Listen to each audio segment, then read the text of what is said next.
Então, é hora de você pegar o seu papel e caneta, porque a gente vai falar sobre exatamente esse assunto. O que o seu abusador, o que a pessoa tóxica, ela não quer que você saiba. E você precisa entender isso para, primeiro, presta muita atenção, para você não se sentir culpada por não sair dessa relação. Porque, obviamente, ao longo do tempo, conforme você vai ficando anos e anos e anos dentro de uma relação tóxica, você vai se culpando também, porque é uma briga. O consciente quer que você saia. Você sabe que aquele casamento, que aquela relação não é boa para você, mas algo aqui no seu subconsciente faz você desistir. São aqueles pensamentos intrusivos. Alguém tem esses pensamentos intrusivos? Pensamentos que falam, não, essa pessoa vai mudar. Não, fica mais um pouco, você vai conseguir suportar essa situação. Quem tem esses pensamentos intrusivos? Esses pensamentos são eles que fazem você permanecer sem ação. E ontem eu ensinei uma técnica aqui. Quem estava aqui ontem e aplicou a técnica? Fala eu aqui, eu quero saber, conta para mim se você conseguiu aplicar a técnica para você parar esses pensamentos. É uma técnica rebuscada. Olha, é uma técnica que é validada pelas maiores universidades americanas, inglesas, da Europa, de todos os lugares do mundo. Então, eu vou contar depois para você se você não estava aqui. Mas essa técnica, ela é ótima para cortar um pensamento. Por quê? Um pensamento, quando ele entra na sua mente, ele gera um sentimento. Por quê? Porque existe uma interpretação sobre aquilo. Por exemplo, se eu falar a palavra café para você, o que significa a palavra café? Coloca aqui para mim. O que significa a palavra café? Em uma palavra, como é que você, quando você pensa nessa palavra café, o que você sente? E esse sentimento é uma interpretação que a sua mente dá para essa palavra, café, por exemplo. E essa interpretação, ela é baseada no quê? Naquilo que você aprendeu ao longo da vida. É baseado nas suas experiências. Olha só, Jaque, bom demais. Ó, várias pessoas colocaram já a técnica aqui, ó. Eu vou explicá-la daqui a pouquinho. Depois vai me dizendo como é que foi usar essa técnica, se você usou essa técnica ontem. Isso, ó, Valquíria. Oi, Valquíria, seja bem-vinda. Gostoso. Tem pessoas que não gostam de café e tá tudo bem. Eu acho que são malucas, não acho não, brincadeira, mas eu também adoro café. Mas, para cada pessoa há uma experiência diferente, ou seja, há uma sensação diferente. E quando essa sensação faz com que a sua mente entenda que você corre perigo, você vai agir de uma dessas 3 maneiras que eu vou te falar aqui. E anota para você não esquecer. Você, para lutar pela sua sobrevivência, ou que a sua mente entende que você naquele momento está correndo perigo, ou você luta, a Marlene não gosta de café, tudo bem, Marlene, sem problema nenhum. Você luta com o teu predador, você luta com o teu inimigo, lutar mesmo, briga, cadeiradas, ou você foge. Fugir é um recurso da natureza para garantir a sua sobrevivência. Vai correr o mais rápido possível daquele predador para você se esconder, para você sobreviver. Ou você paralisa. Na natureza, presta atenção, na natureza o fingir de morto é um recurso de sobrevivência. Muitos predadores, quando eles olham, por exemplo, vamos imaginar, um leão que estava ali caçando zebras, e ele vê uma zebra já morta, ele passa reto. Por quê? Porque para o instinto do leão é importante que ele mate a zebra.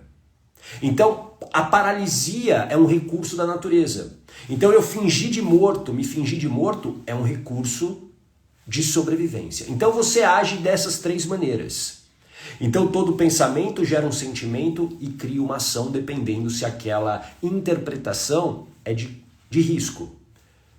Por isso que cortar o pensamento é tão importante. Porque existem pensamentos enfraquecedores que pessoas tóxicas o tempo todo estão colocando à sua disposição. E se você não dá um basta nisso, o que vai acontecer? Você pensa, você sente, você age. Pensar, sentir e agir. E a técnica rebuscada que eu usei aqui, que eu falei ontem, eu vou falar de novo para você, é a técnica do cala a boca. Toda vez que você perceber que tem uma série de pensamentos repetitivos, quem aqui tem uma série de pensamentos repetitivos? Você fica num looping, você fica ali pensando na mesma coisa. A internet, as redes sociais, elas geram isso. Você vê alguma coisa e aí você está vendo sempre sobre aquele mesmo assunto. Quando vê, você passou 1 hora pensando naquilo. A técnica é, você diz para si mesma, cala a boca e diz o seu nome, ó. Como disse aqui a Jaqueline. Cala a boca, Jaqueline. Cala a boca, ô gata. Ou seja, isso é importante para você cortar. Porque o teu cérebro, ele presta atenção no seu nome. Por isso que é importante falar o nome. Não apenas cala a boca. Cala a boca, ô gata. Cala a boca, Jaqueline. Por quê? A palavra mais importante para o seu cérebro é o seu nome. Essa é a palavra mais importante. E aí, isso fica fixo aqui. E aí prende a sua atenção e faz com que você interrompa um pensamento. Por isso que é tão importante você entender que para você sair de uma relação tóxica, existem várias coisas que você precisa fazer. Uma delas é começar a controlar esses pensamentos. Faz sentido isso para você? Deixa eu dar um bom dia aqui para quem chegou aqui. A gente está falando sobre aquilo que a pessoa tóxica não quer que você saiba. A Valquíria, bom dia Valquíria. A Marlene de Montes Claros, deve ser amiga da Jaqueline, seja bem-vinda. A Ediceia, fala Ceia, seja bem-vinda. A Delia Alves, a Daniela, cala a boca, Daniela, é isso aí, boa Daniela. Eroni Fonseca também por aqui, a Eloir Lima, deixa eu ver, a Nathalie Silva, a Luísa Rodrigues, bom dia. Matheus Correia, a Meg, oi Meg, seja bem-vinda. A Valquíria, eu paraliso devido ao medo. Por que você paralisa? Olha só, Valquíria. Porque existe uma interpretação de algum perigo. Então, por exemplo, dentro do nosso contexto aqui de um relacionamento tóxico, eu quero sair dessa relação. Eu já entendi que essa relação não é para mim. E aí, digamos, eu até me encha de coragem para sair dessa relação. Só que aí eu paraliso, eu não faço mais nada. Por quê? Porque o medo te domina. E por que o medo te domina? Porque existe aqui uma interpretação que se você sair dessa relação, você vai morrer, você não vai sobreviver, você vai passar fome, você vai passar dificuldades. Agora, por que a tua mente usa o medo, que é uma emoção, para te paralisar? Porque você já viveu essa situação em algum momento ou a sua mente aprendeu que isso não é bom. Porque tem muita gente, presta atenção agora que fichas vão cair. Ontem eu até falei sobre medo de barata, né? Nem vou perguntar, tenho certeza que tem gente que tem medo de barata. Agora eu vou te fazer uma outra pergunta e você precisa ser sincera. E aí eu quero ouvir a tua resposta aqui. Quando você diz que tem medo de barata, o que aconteceu na sua relação com a barata? De verdade. Porque assim, tem muita gente que eu conheço, e eu vou dar um exemplo das minhas filhas. Eu vou te dar um exemplo das minhas filhas. As minhas filhas morrem de medo de barata. Morrem de medo de barata. E claro que não é um inseto dos mais agradáveis. Só que elas nunca tiveram, digamos, um contato direto com a barata. Elas já viram barata andando, elas já viram isso. Mas, digamos, elas nunca, como a Meg está dizendo aqui, elas tocam em mim. Vou imaginar, com as minhas filhas nunca aconteceu de uma barata andar em cima delas. Só que elas aprenderam a ter medo de barata, por quê? Porque a minha esposa, a Janu, morre de medo de barata. E toda vez que uma barata aparece, a Janu, ela tem uma reação, e isso desde quando elas eram pequenas. Ou seja, elas aprenderam observando o desespero de outra pessoa. E isso ficou aqui. Porque teoricamente, né, e eu não quero, a Meg está falando, eu tenho pavor de barata. Eu não quero minimizar, obviamente, o teu sofrimento com a barata. Porém, não faz sentido racionalmente você ter medo da barata. Por quê? Primeiro que você é um ser muito maior que a barata. Aí você vai falar assim, não, mas ela voa, ela é rápida. Ok, mas ela não vai te matar. Ela não vai acabar com a sua vida. Não vai. Só que, claro que existe um medo. E o medo surge para quê? Para você fugir. Lembra? Ou você luta, ou você foge, ou você paralisa. Então entenda que essa interpretação precisa ser mudada. Então se você hoje paralisa, como a Valquíria disse aqui, paralisada pelo medo, é porque existe uma interpretação de que aquilo que eu quero fazer é um perigo. Que aquilo que eu quero tomar como decisão vai me trazer uma consequência negativa. E nem sempre isso é real. Porque existem os medos, escreva aqui, medos imaginários. Medos imaginários. As minhas filhas, elas têm um medo imaginário de uma barata. Não, gata, mas existe a barata. Sim, ela existe, mas é um medo imaginário. Por quê? É um medo criado a partir de um aprendizado de tantas repetições que elas viram a mãe desesperada com a barata, e elas também não viram em nenhum momento uma barata em cima da minha esposa, por exemplo, mas aquela gritaria, aquele desespero, fez com que elas aprendessem a ter medo da barata. É um medo imaginário. O que é o medo real, gata? O medo real é quando você está numa situação real de perigo à sua sobrevivência. Vou dar um exemplo aqui. Você, por exemplo, você está no meio da rua e você tá vendo o quê? Um carro, um caminhão vindo na sua direção. E aí o medo vai te alertar para que você sobreviva. Então você vai correr o mais rápido possível. Esse é o medo real. Qual é a diferença do medo real e do medo imaginário? Presta atenção. O medo real, ele surge de uma situação real que você está vivendo, mas depois que essa situação acaba, o medo vai embora. O medo imaginário não. O medo imaginário ele fica aqui sendo fomentado pelos pensamentos. Por isso que cortar o pensamento na raiz te tira de um ciclo emocional ruim. Tá fazendo sentido isso para você? Coloca aqui um coraçãozinho para eu saber se isso está fazendo sentido para você. Porque aí a gente precisa entender agora o que te mantém preso numa relação tóxica. O que te mantém preso é o quê? É a sua autoestima que está baixa. Hoje você foi dominada pelos medos. Por quê? Porque você não acredita mais em si. Você deixou de acreditar em quem você é. E existe algo que o abusador não quer que você saiba. Ele não quer saber, ele não quer que você saiba que você é uma pessoa forte e que você é capaz sim de viver sem ele. Ele não quer que você saiba disso.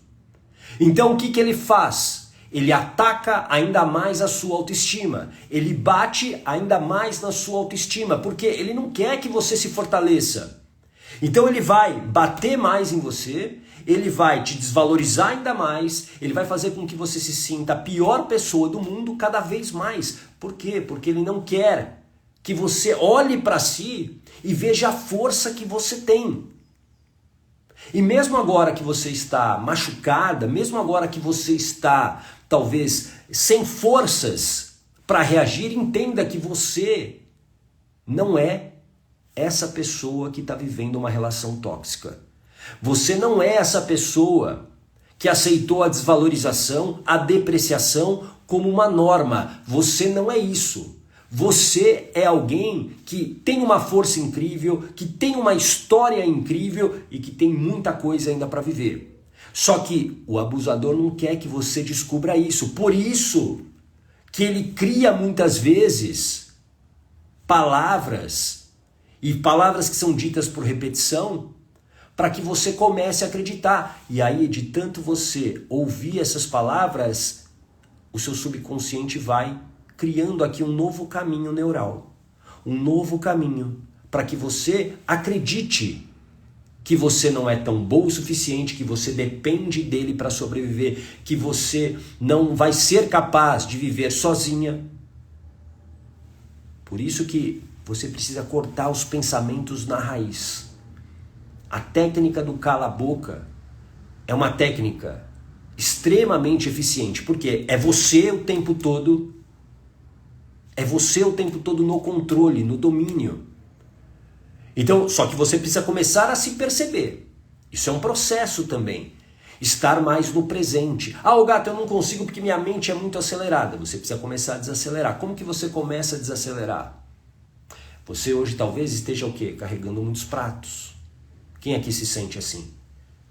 Você faz tudo para todo mundo. Você ajuda todo mundo. E não, nada contra em você ajudar as pessoas. Mas você tem que se olhar.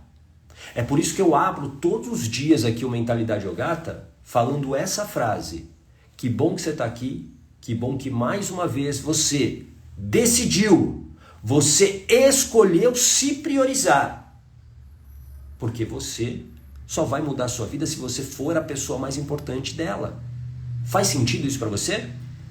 Agora, por que você é assim? Porque tem aí uma ferida emocional. Uma ou umas. Você aprendeu a servir as pessoas para quê? Para ter um ganho com isso. Não, Gato, eu faço de coração. Acredito. Só que existe um ganho que a gente chama de ganho secundário, que é um ganho inconsciente, que você não vai cobrar um boleto da pessoa, mas é um ganho inconsciente. Por exemplo, por que você faz tudo para todo mundo? Assim, várias pessoas aqui falando, faço. Por que você faz tudo para todo mundo e se coloca em segundo plano, terceiro, quiçá, se não é mais para baixo nesse ranking? Por que todo mundo da tua vida é mais importante do que você? Ah, Gata, porque eu sou mãe, os meus filhos, eu sou avó, os meus netos. Esse discurso, ele é bonito na teoria, só que na prática ele é um desastre. Esse discurso de que os meus filhos são mais importantes do que eu, que os meus netos são mais importantes do que eu, esse discurso é bonito na teoria, mas um desastre no mundo real. Por quê? Porque se você não está forte, se você não se cuida, você não tem capacidade de cuidar de outra pessoa. Você não consegue. Você vai em algum momento pifar. É por isso que talvez você viva doente, por isso que você tem tantas compulsões. Por quê? Porque o nosso corpo precisa de energia. E energia vem do descanso, vem da boa alimentação. E se você não tem nada disso, o que vai acontecer? Você está depreciando essa máquina que é o teu corpo. Entende isso? Faz sentido isso para você?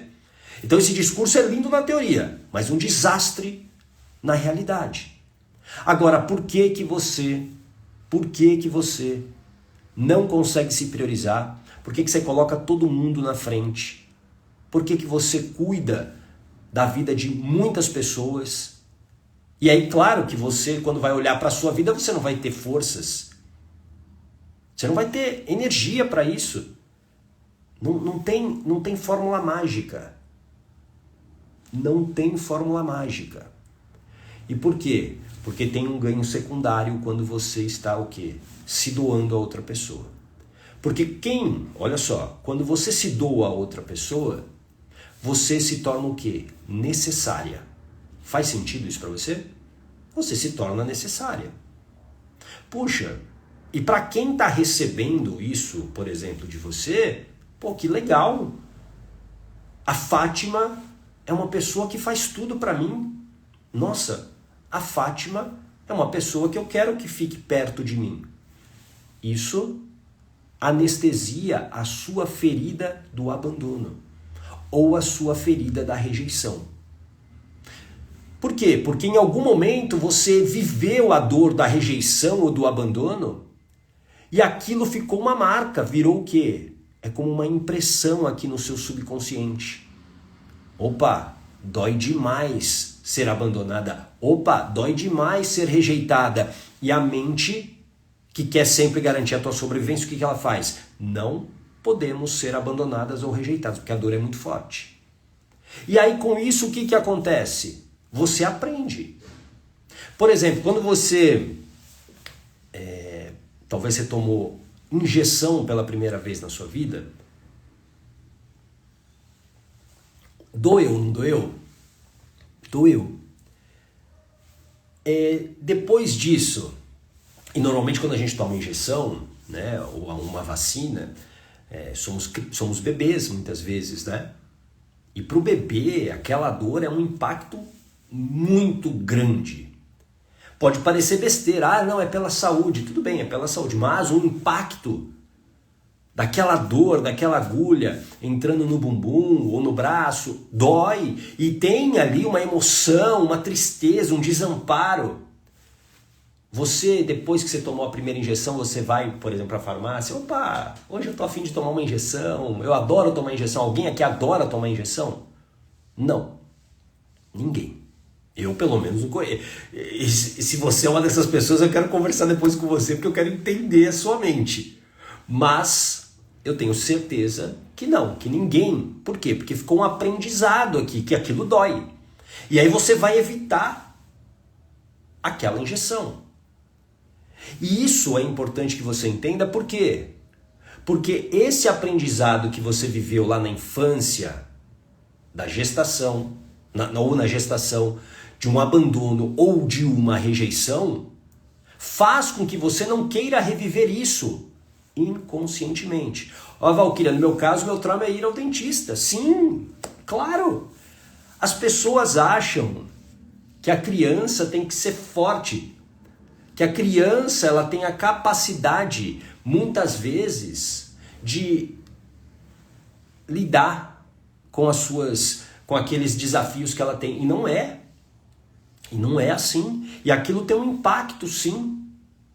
É aquela história do tapinha. Ah, um tapinha não dói? Não dói aqui que não dói. Porque assim, tem um monte de gente que fala o seguinte: não, eu apanhei na infância, mas eu estou vivo, olha quem eu sou. Tá cheio de problema aqui interno, só se esconde atrás disso. Apanhou e se tornou uma pessoa insegura, uma pessoa muitas vezes violenta, uma pessoa sem empatia.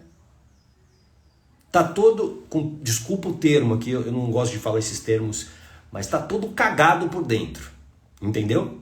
Falando português bem claro. Tá todo cagado por dentro. Então essa máscara de não dói, não doeu, opa, ferrou a tua vida. Ferrou a tua vida. Essas feridas, enquanto elas não forem curadas na causa, enquanto a sua mente você não ressignificar isso aqui para tua mente, o teu comportamento vai ser exatamente de medo. Vai ser exatamente para não reviver isso. Então eu paraliso muitas vezes. Não é porque eu sou uma pessoa preguiçosa. Eu não procrastino porque eu não quero nada com a vida. Eu começo e desisto e não termino nada que eu começo, não é porque eu sou uma pessoa preguiçosa. Não, é porque é um recurso da natureza. E eu tô te falando isso para você se sentir menos culpada. Faz sentido? Para você se sentir menos culpada. Porque quanto mais você se culpa, mais a sua autoestima é quebrada. E é tudo que o abusador, que o narcisista quer, que você perca totalmente a sua autoestima. Qual é o ciclo de comportamento do narcisista? Primeira fase, o narcisista, ele chega como a salvação da sua vida. Faz sentido? Quem já viveu isso? É a salvação da minha vida. Nossa, onde que eu não encontrei essa pessoa antes? Onde estava essa pessoa? Olha, essa pessoa me faz feliz. Só que, pouco a pouco, ele vai tirando o quê? A máscara. Quando ele vai se sentindo confortável, ele vai mostrando quem ele é. E aí qual é o processo? O processo para ele, digamos, desabrochar é te desvalorizar. Então ele começa a te criticar, ele começa a apontar os seus erros, ele começa a apontar os seus defeitos, ele faz você se sentir culpada por tudo que dá errado na vida, inclusive na vida dele. Alguém já viveu isso? Nossa, eu joguei na Mega Sena e não ganhei, a culpa é sua. É mais ou menos esse absurdo. Pô, eu fiz lá um jogo e não ganhei, a culpa é sua. E com isso, você vai se sentindo culpada. Essa culpa vai o quê? Deteriorando a sua autoestima. E a autoestima é como a sua casca, a sua proteção. Porque a autoestima é como você se enxerga, é como você se vê. Então, quando eu tô com a autoestima baixa e eu olho para mim com a autoestima baixa, eu vou me sentir a pior pessoa do mundo. Eu vou me sentir a pior pessoa do mundo. Aquela que é incapaz, aquela que é burra, aquela que é feia. Por quê? Porque o meu abusador, o narcisista, ele foi tirando toda a minha proteção. E aí sem autoestima, e autoestima, para você entender até melhor, vamos imaginar que você, imagina a avenida mais movimentada da sua cidade agora. A avenida mais movimentada da sua cidade. Para quem está aqui em São Paulo como eu, vou imaginar a Avenida Paulista, que é, se não a mais movimentada, uma das mais movimentadas. Imagina agora você nessa avenida. Agora imagine que, do nada, você perca todas as suas roupas. Todas. A blusa, as suas roupas íntimas, e você fique pelado, pelada, nu, na avenida mais movimentada. Como que você se sente? Diz pra mim aqui, como que você se sente? Se isso acontecesse, você na avenida mais movimentada da sua cidade, você perde todas as suas roupas, a avenida tá cheia, e aí você tá nu, sem nenhuma roupa, e todo mundo olhando pra você. Como que você se sente? Imagine como você se sente nessa situação hipotética. Para você entender que a tua roupa é como a sua autoestima. A Valquíria inferior, desprotegida, exatamente. A Heloíde com vergonha, claro. Porque é desconfortável. A Gessilda totalmente frágil, vulnerável. A Jaque, a pior de todas as criaturas. Por quê? Porque você perdeu a tua proteção. Porque a roupa é uma proteção para o frio, né? Uma proteção, né? Para que as pessoas não invadam a sua intimidade, é uma proteção. E quando eu perco isso, o que acontece? Eu me sinto vulnerável. E esse é o trabalho que o narcisista faz. Cada desvalorização, cada xingamento, cada palavra que te põe para baixo é uma roupa que está saindo do teu corpo nessa avenida super movimentada. Aí quando você perdeu todas as roupas, a Marlene acabada, envergonhada, diz a Elisângela, quando você perde todas as roupas, dá para você, por exemplo, se eu falar para você agora, vai lá e faz um discurso, vai lá e fala com as pessoas, você vai conseguir falar? Não. Por quê? Você perdeu totalmente a confiança, você tá vulnerável. Por isso que a autoestima é a base da confiança. E a confiança, ela é o que gera a ação. Eu só consigo agir na minha vida se eu confio em mim. Por exemplo, por que eu tô aqui hoje? Por que eu faço live todos os dias, ao vivo, falando aqui com vocês, interagindo com vocês? Por quê? Porque eu confio muito em mim e na minha capacidade. E essa confiança vem de onde? Da minha autoestima. A minha autoestima já foi baixa, baixíssima, abaixo de 0. E hoje não, hoje é uma autoestima forte, muito forte. Por quê? Porque eu protejo essa autoestima. Quando eu protejo essa autoestima, a minha confiança, ela cresce. E quando eu confio em mim, eu posso vir aqui e falar para você. Eu posso conversar com você sobre tudo que eu estou falando, porque eu confio em mim. Então a confiança gera ação. E o que muda a vida de uma pessoa? As ações, as escolhas, as decisões. É isso que muda a sua vida. Então se hoje você está paralisada, é porque a tua autoestima está baixa. Uma autoestima baixa tira a tua confiança. E sem confiança você não age. E o que o narcisista, o abusador, o que eles querem? É que você tenha o quê? Essa autoestima baixa. Eles querem tirar a sua roupa. Eles querem tirar a sua proteção. Por quê? Porque fica mais fácil deles te dominarem. Faz sentido isso para você? Entenda que para você sair de uma relação tóxica, você precisa recuperar a sua autoestima. E para recuperar a autoestima, você vai precisar olhar para as suas feridas emocionais. Se você não olha para as suas feridas emocionais, você não consegue melhorar a tua autoestima. Se você não consegue muitas vezes se perdoar, se muitas vezes você não consegue liberar a culpa que você está sentindo, você não consegue ter uma vida diferente. É por isso que o abusador, o tóxico, o narcisista, ele não quer saber, ele não quer que você saiba que você não é essa pessoa que ele te definiu. Você não é a pessoa que o seu abusador, que a pessoa tóxica que está com você, definiu.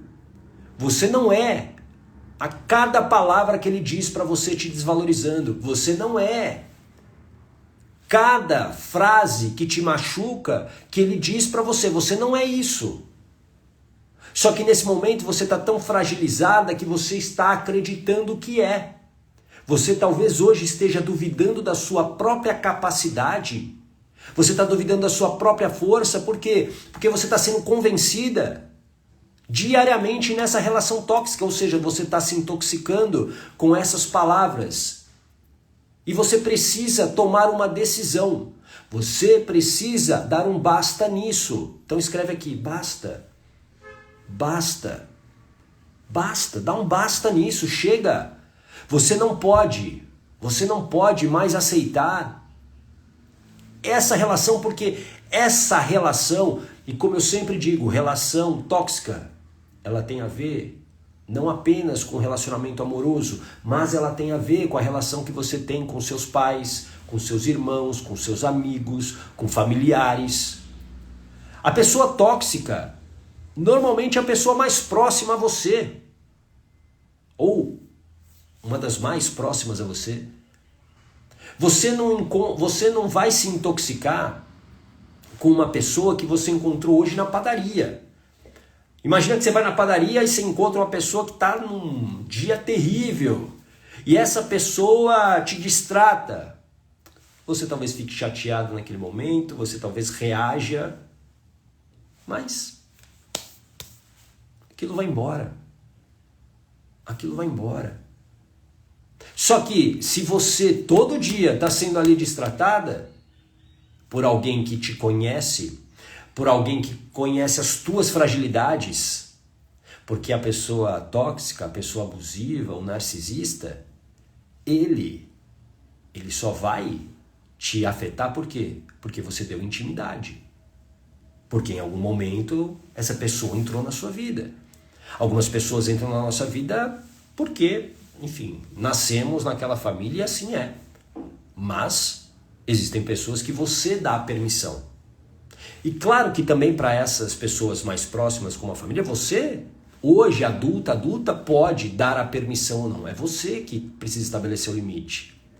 Por isso, para de cair nessa conversinha de achar que as pessoas vão mudar. As pessoas são o que elas são. As pessoas são o que elas são. E a gente precisa aceitar isso. Não, eu gostaria que o meu marido fosse diferente. Ok, você gostaria, mas o seu marido é do jeito que ele é. E ele só vai mudar se ele quiser. Se ele tiver um motivo muito forte para isso. Se ele não tiver um motivo muito forte, me desculpe, mas ele não vai mudar. Não é porque você quer que ele mude que ele vai mudar. E tem muita gente que acredita nisso, porque às vezes no desespero, o medo de reviver aquela ferida emocional é tão grande. Por exemplo, num relacionamento, quando você, sei lá, é traída, e aí o parceiro diz, eu nunca mais vou fazer, eu vou mudar, eu prometo, você acredita. Você acredita. E aí você se arrepende de novo, porque daqui a pouco acontece de novo. A pessoa só vai mudar se ela tiver um motivo forte. Faz sentido isso para você? A Ney disse, se ele descobrir nosso ponto fraco, né? Isso, é claro, a convivência vai mostrar para o abusador, para a pessoa tóxica, para o narcisista, quem você é. E aí ele vai saber, a Neide, ela fica chateada quando eu digo tal coisa. E aí, claro que ele vai usar isso. Como é que você vence, entre aspas, um inimigo? Olhando o quê? As fraquezas e os pontos fortes dele. Os pontos fortes para quê? Para você se proteger. E as fraquezas para você explorar. Então você precisa dar esse basta. Não dependa de ninguém para viver a sua vida. E não dependa de ninguém para você sair dessa situação. O que você precisa é de preparação. Escreve aqui, preparação. Você precisa se preparar. O que eu estou te falando aqui é um conhecimento. Mas, se você não atacar a causa e entender por que você tem esse ganho secundário, você vai permanecer nesse mesmo sofrimento. Por isso, eu vou te convidar aqui, eu até esqueci de falar. Se você quiser ganhar uma sessão de avaliação gratuita comigo, últimos dias, digita trauma aqui para você receber um link no seu direct. E aí, você vai responder um formulário, porque aí por ele eu vou entrar em contato com você. Para você ter uma sessão de avaliação gratuita comigo, para a gente entender juntos qual é a tua ferida emocional. Qual é a causa que faz você ter medo de agir, que faz você paralisar todas as vezes. Então, se você quiser ganhar a sessão, escreve aí como a Regina fez agora. Tudo bem? Então, vou ler aqui alguns comentários, algumas perguntas também. A Eloide está vivo, mas com as feridas. Esse é o discurso raso das pessoas que, na verdade, elas esconderam a dor para debaixo do tapete. Infelizmente. Ah, mas naquela época é que as coisas funcionaram. Mentira, bobagem, bobagem, bobagem. Apanha todo dia para você ver se isso te ensina alguma coisa. Te ensina ao quê? A ter medo. Te ensina a não ser autêntico. E faz de você, talvez, alguém extremamente infeliz, humilhado, porque essa sequência de violência gera a ferida da humilhação. Você se sente humilhado. E aí por isso que você se sujeita muitas vezes a relacionamentos tóxicos e abusivos, para ser humilhada, porque aquele é o padrão que você criou aqui na sua mente. Tudo bem? Deixa eu ver aqui. Obrigado, Valquíria. Por isso, vejo e revejo suas lives várias vezes para o meu cérebro assimilar tudo. Sim, é muita informação, né? E é importante rever, isso é muito bom. Deixa eu ver aqui. A Meg, autoestima está relacionado ao lado paterno também? Sim. A baixa autoestima... Peraí, vou começar de novo. Todo mundo nasceu, teoricamente, com uma boa autoestima, com uma autoestima forte. Se você olhar um bebê, o bebê tem autoestima super alta. O bebê não está se importando se a fralda dele é de marca, se é de pano, se é de papel, enfim. O bebê não tá nem aí se ele faz cocô, xixi no lugar errado. O bebê, ou seja, a autoestima do bebê, ela está sendo construída a partir do quê? Das experiências que ele teve. Só que as pessoas que nos ensinam, teoricamente, primeiro são quem? Mãe e pai. E essa autoestima vem muito da relação que eles tiveram na sua infância. Da relação da sua mãe com seu pai, como eles se tratavam, como sua mãe era tratada. Então, por exemplo, se o meu pai destratava a minha mãe e minha mãe ficava aborrecida com isso, eu, bebê, estou absorvendo essa autoestima baixa. Eu estou absorvendo a tristeza da minha mãe. E aí eu acho que é normal eu ficar triste. Eu acho até que é importante que eu fique triste. E aí é um comportamento inconsciente. E claro, a maneira como o seu pai te trata pode ter afetado a sua autoestima. Se o seu pai sempre te criticava, te desvalorizava, isso numa família às vezes, né, com irmãos, né, com outros filhos, né, alguém está ali sempre te criticando. Você é a pior do que o irmão mais velho, você é aquela mais feia, ou mais bonita, ou seja, tudo isso que vai sendo dito para você, então, através do pai e da mãe, vai gerando o quê? Vai gerando um aprendizado por repetição. E a partir daí eu vou tendo uma interpretação. Tudo bem? Ficou claro, Meg? Deixa eu ver mais algumas perguntas aqui. Boa, Gessildo, dei um basta, faz 6 anos, excelente. As pessoas são o que elas são. Ela tem medo de me perder. Diz a Valkyrie aqui. A Daniela, na realidade ele tem medo. Ele que é dependente. Então vamos lá, Daniela. Eu não conheço a tua história. Mas ele tem medo e ele é dependente. Se essa relação não tá boa para você, você tem que sair. Por que você não sai? Ah, mas eu tenho pena dele. Isso também é muito comum as pessoas dizerem. Eu tenho pena dele. Isso é um problema dele. Você precisa se colocar como prioridade. Você vai cuidar de todo mundo o resto da vida? Você vai ser mãe do teu marido? Não faz sentido. Isso é uma inversão de ordem, né? Dentro da constelação sistêmica e familiar, existem 3 leis. E uma das leis é a lei da ordem. Qual é a lei da ordem? Existe uma ordem que a gente precisa respeitar. Existem a mãe, o pai, e aí você como filha. Quando você subverte a ordem, quando você se torna, por exemplo, a mãe da mãe, a mãe do pai, esse sistema bagunça. E tem muita relação amorosa, que a ordem está subvertida, ou seja, a esposa se tornou mãe do filho, do marido. E por quê?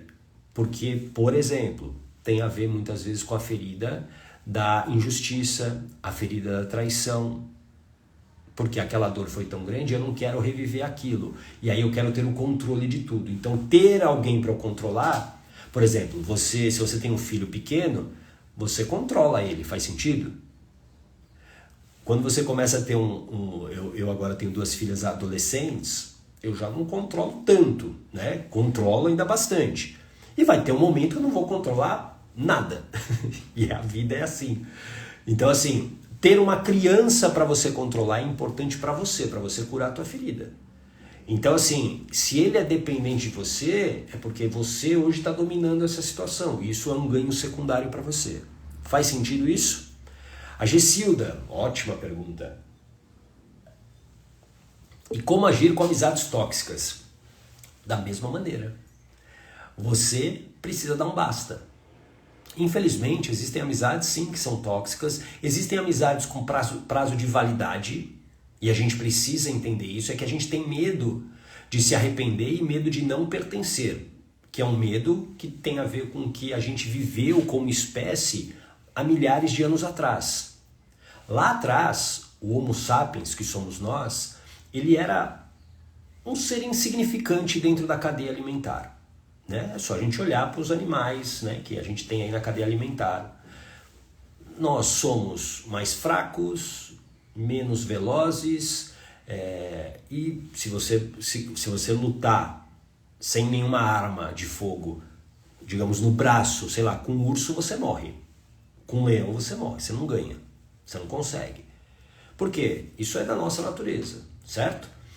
E naquela época era extremamente hostil, ou seja, o ser humano, o Homo sapiens, ele morria, ele enfrentava o predador, ele morria.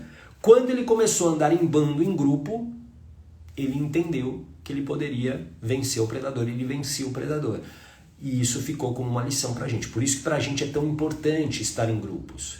Então, para terminar uma amizade tóxica, você precisa colocar esse limite. Agora, você precisa o quê? Olhar para essa ferida emocional. Qual é a ferida que faz você provavelmente ter o ganho secundário com essa relação tóxica, com essa amizade tóxica? Muitas vezes é a ferida do abandono. Você foi abandonada, você viveu uma infância solitária, uma infância sozinha, uma infância que foi difícil, por isso que eu sempre digo, a infância é a fase mais difícil da vida, e aí com isso você não quer reviver essa dor, né? A sua mente não quer que você reviva essa dor. Então estar mesmo que seja tóxico para você, vale a pena. Guarda essa frase, ó, para nossa mente, já que para ela tudo se trata de sobrevivência, vale mais um conhecido desconforto do que um desconhecido conforto. Entendeu? Vale muito mais. Por isso que você precisa entender que muitas vezes é você que tem que tomar essa decisão. Faz sentido? A Valquíria, faço essa sessão, pois vale muito. Pô, legal, fico feliz. Apanhei e não morri, me tornei gente. Era isso que as pessoas falam. Sim, e é bobagem. É bobagem. É bobagem. É bobagem. A Jaque, eu me orgulho de ser uma PPO. PPO é um apelido que o pessoal da comunidade Coragem diz, né? Que é pessoa pós-ogata. Gratidão. A Valquíria, minha mãe sempre me comparou com meu irmão. E essa comparação era positiva para você ou negativa? E aí provavelmente deve ser negativa, né? Senão você não estaria falando isso. E se ela foi sempre negativa, isso o quê? Quebrou a tua confiança, a sua autoestima, né? Isso faz com que tenha aí uma ferida, né, da injustiça, uma ferida que até da humilhação, dependendo dessas comparações. Então, isso precisa ser tratado, até para que você possa ganhar a confiança de novo. Tudo bem? A Meg, sim, muito obrigado, fez todo sentido, excelente, fico feliz, muito bom. A Gessilda, muito sentido também. A Valquíria negativa, então isso, tudo que eu acabei de falar. Ele sempre era melhor. E aí, claro, olha só, e olha o que eu vou te falar agora, Valquíria. Talvez a sua vida hoje ela não ande, por quê? Ela não aconteça do jeito que você gostaria, porque você ainda, isso inconscientemente, tá bom? Inconscientemente, você está disputando a atenção da sua mãe com o teu irmão. E sem, obviamente, seu irmão saber. Mas você está disputando essa atenção, essa competição. E aí, claro, que é uma competição muitas vezes descabida, não faz nenhum sentido. Só que a gente fica mergulhada nesse comportamento o resto da vida. Por isso que a gente precisa quebrar o padrão, por isso que a gente precisa tratar as feridas emocionais o quanto antes para você se libertar dessa situação. Tudo bem? A Meg, sei bem disso, Meg. As comparações e cobranças vindo dos pais por ser a filha mais velha foi bem punk. Sim, e cria uma necessidade, muitas vezes, de perfeição. Você se sente assim, Meg? O tempo todo você tem que ser perfeita, você não pode errar. E aí, para você não errar, qual é a melhor maneira para você não errar? Existe uma maneira para você ser perfeita, você sabe qual é? Existe uma maneira para você ser perfeita o tempo todo. Existe uma maneira. E a maneira é não fazer nada. Quem não faz nada não erra. Faz sentido? Não erra. Então, muitas procrastinações que eu já tratei na hipnoterapia vinham exatamente de um contexto muito parecido. Primeiro filho, primeira filha, muita cobrança, ser o exemplo, muita rigidez. E aí, claro que isso vai pesar em algum momento. Tudo bem? Sim, o tempo todo tendo que agradar. Pois é, agradar e atender às expectativas dos outros. Porque foi a maneira que você, a tua mente interpretou que garantiria a sua sobrevivência. Tudo bem? Bom, era sobre isso que eu queria falar para você que digitou a Meg, se não faço nada, sou a preguiçosa. Pois é. E aí você se cobra de uma maneira absurda. Você se cobra de uma maneira absurda. E isso é inconsciente. As pessoas workaholics, elas são normalmente crianças que foram extremamente exigidas, cobradas, extremamente exigidas a serem perfeitas e atenderem às expectativas que aqueles adultos tinham. Enquanto eu não ressignifico isso, obviamente eu vou permanecer no mesmo padrão. Tudo bem? Para quem digitou trauma aí, olha o seu direct, tá bom?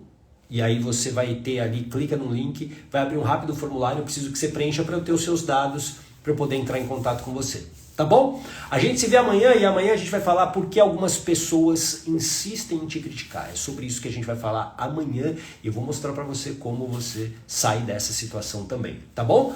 Um grande abraço, um lindo dia. Tchau!